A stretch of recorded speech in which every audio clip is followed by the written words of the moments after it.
Assalomu alaykum. Men Toshkent kimyo texnologiya instituti neft-gaz texnologiyasi fakulteti 22-23 guruh talabasi Tugilov Abbos bo'laman. Bugun men sizlarga neftni elektr kuchlanish yordamida suvsizlantirish va tuzsizlantirish texnologik sxemasini tushuntirib beraman. Dastlab jarayonga demulgator qo'shilgan neftimiz, xomashyomiz kirib keladi va ikkinchi issiqlik almashtirgichdan o'tib, uchinchi bug'li qizdirgichdan qizdirilgan holatda 4-kolonnaga yuboriladi. Bu orada 7-chi bu yerda ishg'ol eritmamiz jarayonga beriladi. 7-nasos yordamida beriladi. Ikkinchi bosqichdan ajralib chiqqan suv ham 13-nasos yordamida 5-chi bu yerda injektorga kelib qo'shiladi. Injektorning vazifasi suv va ishqorni teng miqdorda aralashtirgan holatda elektr dvigatelga qo'shish bo'ladi.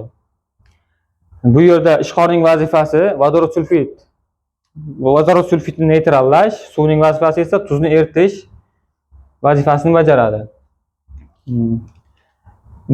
Injektordan mahsulot bu yerda 21-kollektordan gorizontal teshik ochilgan kollektordan kiradi hamda 19-quvurdan 19-kollektordan chiqib ketadi. Jarayonda qolgan suv 22-drenaj qismidan chiqib ketadi yoki 6-bo'linmadan suvli tindirgichga yuboriladi. Tindirgichdan suyuqliklar ajratib olingan holatda 14-nasos yordamida yana dastlabki holatga yuboriladi.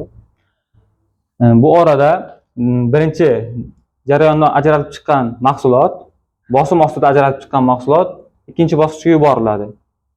Ikkinchi bosqichda kimyoviy suvimiz bug'li qizdirgichda qizdirilgan holatda 90 gradusgacha qizdirilgan holatda diafragmaga yuboriladi.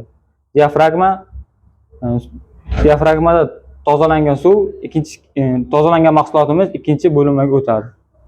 Ikkinchi bo'linma va birinchi bo'linmadagi suv qismini bu yerdagi kuzatish oynasi orqali kuzatib boramiz.